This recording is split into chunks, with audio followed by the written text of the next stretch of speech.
Great point, Dylan. You're 100% right. We are seeing about a 10 to 15% discount from the insurance companies if the build is done with steel frame. So they realize it's a superior structure. They realize, it comes with a 50-year warranty. So they know that it's been engineered and rated to meet or exceed, example, Miami-Dade wind code speeds or, fire resistance out in California. So that's definitely, you're right on track 100%. Welcome to the Real Estate Pros Show, where we interview real estate investing professionals from coast to coast, as well as the service providers that serve the real estate investing industry. Our goal is simple: share what's working now to help you improve and scale your business to the next level and meet the pros that can help you get there. Real Estate Pros is powered by Investor Fuel, America's leader in helping real estate investors and professionals build the business you need to live the life you've always dreamed of. Let's start today's show. Property insurance for real estate investors doesn't have to be difficult, but it does need to be there to protect you when you need it. MyInvestorInsurance.com not only provides insurance at 15 to 30% cheaper than traditional agencies, it's built specifically for real estate investors like you. You can set up an account in about 2 minutes, get quotes on properties, turn on and turn off insurance for your fix and flip or rental properties in around 2 minutes without having to talk to anyone directly, all through our portal. There's no better way or faster way to make sure you've got the coverage you need to protect you, and no more lengthy policies either. Once you're set up, you're billed monthly and prorated by the day for however long your policy is active. It's powered by MSI, the third largest independent MGA, with 1.5 million customers and more than $1 billion in cumulative premiums written. Get set up today in about 2 minutes at myinvestorinsurance.com/fuel. Hey folks, welcome back to the show. Today's guest is a Florida-based investor with many years of experience across multiple different asset classes, now leading Iron Bridge Modular and Well Done One Kit Homes. Please welcome William Wylie. William, welcome to the show. Thank you, Dylan. Thanks for having me. I appreciate it. It's great to have you on here, William, and it's interesting because there's a lot of overlap between what you're doing and what I'm interested in, both based off of my regionality where I am right now in the Dominican Republic, but also where I'm licensed as a Texas realtor. So there's a lot of synergy here on this show here today. But how'd you get into modular? How'd you get into kind of these very, very durable homes? Well, living in Florida for the last 25 years and virtually getting hit every year with a hurricane, and seems like the last several years they've been more and more devastating. We had a tremendous flood last year up and down the coast where I'm from in Tampa Bay. Many inland areas got flooded. Power goes out for weeks, sometimes longer. So years ago, I started getting interested in different methodologies of construction, getting away from the traditional cinder block and stick frame construction that has been used for, I don't know, probably 50 or 60 years in Florida. Realizing that there's better building methods. I looked into SIPS panels. I've looked into prefab modular construction, what some people call manufactured housing, and but that again was all stick and inexpensive materials. So I started looking for something that's going to be more durable, more sustainable, more environmentally friendly, fire retardant, hurricane proof. Yeah. Termite mold, moisture proof. It's another one, yeah. And the answer was cold form steel. And so I got introduced to that about 5-6 years ago. Started playing around with it, and mainly in the residential space, but it's been used in the commercial space for many, many years. And then my partner, Johnny Lordy, he's from Australia, and they've been building in Australia with cold form steel for many, many years, probably 30 years on the residential side. So he was really instrumental and one of the key people to bring it to the U.S. And so we teamed up about a year ago and informed. Stop living on an island and join the #1 mastermind in America for professional real estate investors. Investor Fuel is a community of hundreds of the nation's top investors working together to build stronger businesses and better lives. In addition to the amazing community of real estate investors acting as a board of advisors for one another, Investor Fuel members have access to 100% funding on purchase and repairs for our members only, a health insurance program, and benefits and discounts that more than pays for the membership of most of our members, meaning it's actually costing you money to not be a member of Investor Fuel.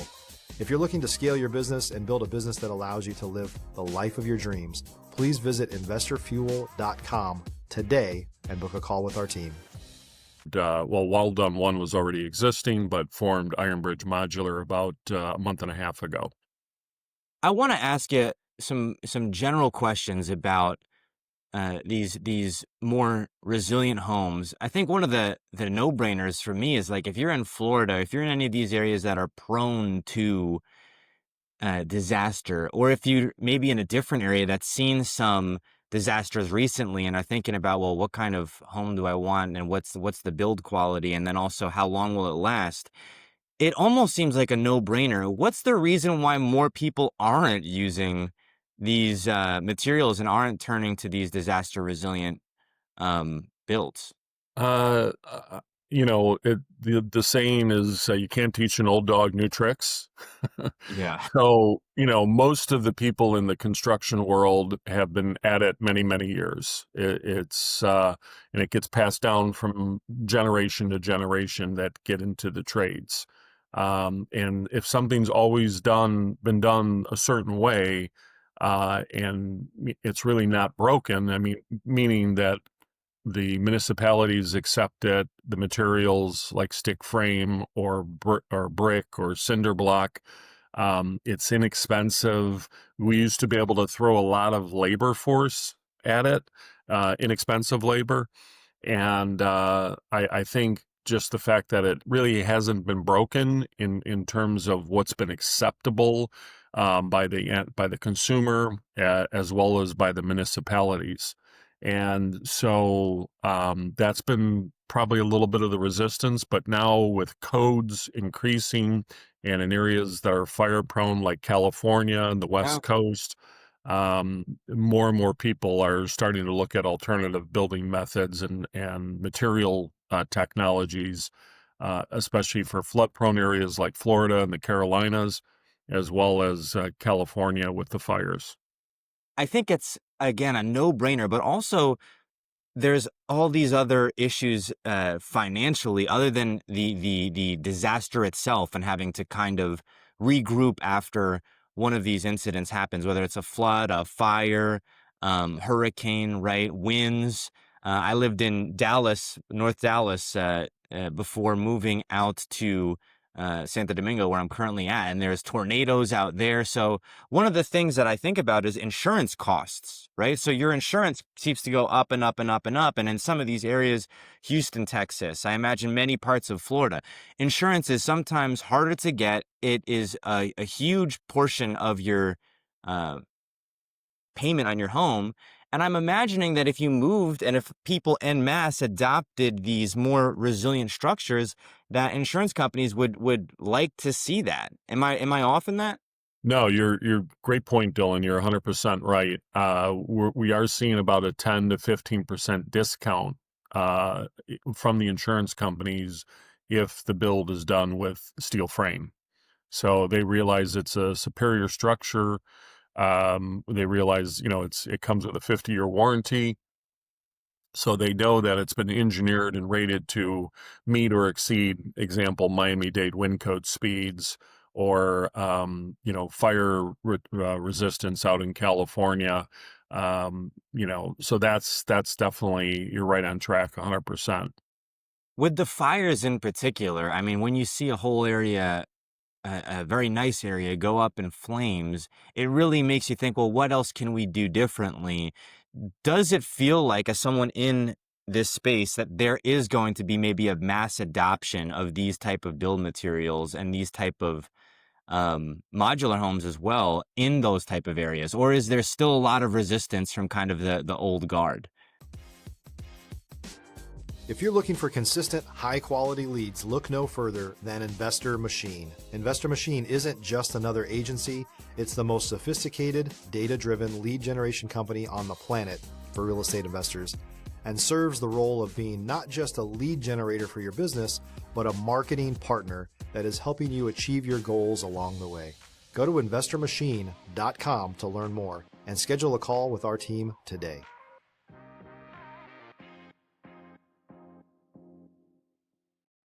There's a bit of resistance, but now the consumer is demanding it. So once the consumer demands a better built structure, then they have to change. So we do get most of our traction is in Southern California. People are looking for different alternative building materials, something that's going to be more sustainable, more durable, more climate proof. We do have a lot of traction in Texas, in near the Houston, Galveston area with steel frame or modular construction, and then in Florida as well. So we are seeing kind of more of a consumer demand, which is going to drive the market. And then on the modular side, we are able to control the labor cost because labor in Southern California, materials are a constant, right? The same materials in Home Depot in Florida versus Boston versus California are about the same price. So that's a constant, but labor is the variable. And so labor in Florida versus labor in Southern California versus labor up in New York is going to be different. And so by building in Texas, what that allows us to do is control the labor cost and build in a factory and then ship directly to the site and then just make the connections at the site. So I'm very bullish on modular built homes. They're engineered to local, state, and city municipal codes. It's different than a manufactured house. So a lot of people still have that stigmatization that that's manufactured housing. It's mass produced. It's cheap. It's inexpensive, hard to insure, not very durable or sustainable. That's not the case with these modular builds. They're effectively off-site built homes, just like you might build a home on site. These are off site and then transported in. And to my understanding, they're even higher build quality because you're not dealing with the elements, and it's also a controlled setting that they're built in, and in many cases a repeatable process. So it's not just the conditions, it's also they're held to a higher standard. The standards for these are higher. Yeah, absolutely. As I said, they're all designed and engineered to meet state and local building codes. So snow loads in Colorado, fire rated in California, seismic rated, hurricane and wind rated in Florida. So it meets and exceeds all of the state and local building codes. We're even working on a project in the Bahamas where they have 200-mile-an-hour wind code speeds. So those kind of things, it can be engineered to be site specific and permitted as such. But you're right, the speed of construction is really where we start to see some tremendous value of modular built, because the process can be long and daunting, as we know. So anything we can do to shorten that build cycle is valuable, especially time is money on the job site, especially if you're doing, a development, a small or a large development. Time is money for sure. Want to pivot a bit here, William, and ask you about the other aspect of modular that I think is equally as important, but less talked about, which is the housing crisis issue, which this solves. I think a lot of people are unaware that there's an alternative to stick-built homes, and that they can have an off-site modular home, whether it's stick-built or whether it's iron bridge modular, right? And maybe something that's more durable. This isn't in the forefront of people's minds when they're thinking about maybe getting their first home, and they're looking at affordability and they're looking at areas. Modular, you can go in and you can buy land, you can put the home on the land, and I'm not 100% familiar with this entire process, but to me it seems like a way to also meet the demands of the housing crisis as well. Absolutely. I mean, as I said, speed of construction is what's preventing people from jumping on, doing new construction. There is such a demand for housing. If you're a new or newer real estate investor looking to launch or grow your real estate investing business, please check out Investor Fuel Club. It's a coaching community, but unlike anything you've ever seen before. And you can actually partner with members of our mastermind from coast to coast on deals right in your market. There's no better opportunity to build a consistent business than to literally partner with pros to help you avoid costly mistakes, avoid the need for capital to do deals, and help you eliminate your fears as you're starting your business. Learn more about Investor Fuel Club at investorfuel.com/club. Throughout the United States, especially in a lot of the inner cities. So we're working with several of the bigger cities throughout the U.S. That have been blighted over the years. The lots are sitting in a land bank that are owned by the city, and we as developers and through a public-private partnership can come in, pick up those lots relatively inexpensively and put a modular unit on the property and offer that as a very affordable, I call it attainable option for the homeowner or somebody that cannot quite go out and get a mortgage at this point. Maybe they're self-employed or maybe their credit is dinged. Working out a lease option structure to ultimately lead them to a path of home ownership. I want to ask you about the overlap of the kit homes, the well done one kit homes, and then the modular, and then also the differences between the two. Both are resilient and very, very durable. Is there a use case for one versus the other? There is. That's a great question. A lot of the modular, it's limited by the size. Yes, you can put the mods together and create any size structure you want, but cost becomes prohibitive by doing something like that. The other issue is usually if there's already an existing home, we have a lot of people doing what's called ADUs, accessory dwelling units, especially in California, because all of the laws are in favor of ADU housing. So to be able to crane a large unit over someone's house or in a neighborhood, excuse me, where you can't get up into the little hills in the cul-de-sac there, get a big truck back there. It makes it more sense to do a site-built home with our kit. I want to ask you selfishly, William, about Tampa in general. I love Florida. I'm a big Florida guy. I'm probably there 5 times a year in the Fort Lauderdale, Miami area. Honestly, if I could probably afford to live there, that would be the number one place. I love Fort Lauderdale in particular. There's so much to love about that area. But I've also heard incredible things about every other city in Florida. I've had real estate entrepreneurs on this show from all around the country telling me I got to go out to Tampa, telling me I got to go out to Orlando, tell me that I'm missing out on Jacksonville. And so I'm curious to get your perspective of Tampa versus maybe some of the other markets in Florida. Well, I've been living in Tampa for over 25 years. I came down, I was living in Chicago at the time. I was in the mortgage business.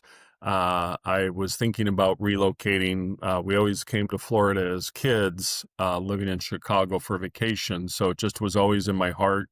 Love something about the palm trees. I just fell in love with, Right. and the beaches, of course. And I came to visit a buddy, and he was living on the beach in Clearwater, and walked out there and walking along the beach. And I'm like, wait a minute, they have mortgages in Florida, So I was single at the time, and I said, why don't I just move down to Florida, try it for a year, and see how I like it. And 25 years later, just kind of fell in love, hit the market.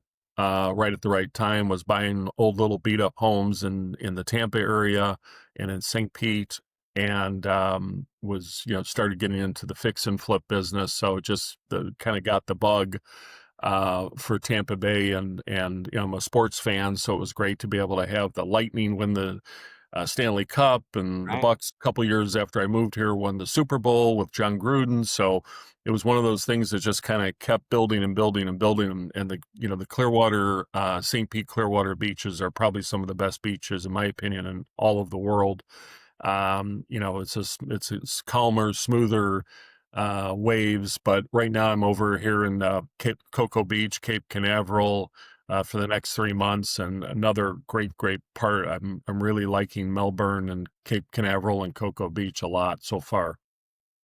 William, we are coming up on time here. Where can folks go if maybe they're interested in looking at Iron Bridge Modular, or if they'd like to learn more about Well Done One Kit Homes? Yeah, I mean, they can go to our website, well done one, the number one, kithomes.com or ironbridgemodular.com. And yeah, I really appreciate you taking the time to do this podcast, and you asked some great questions. So I really appreciate your time, Dylan. Thanks, William.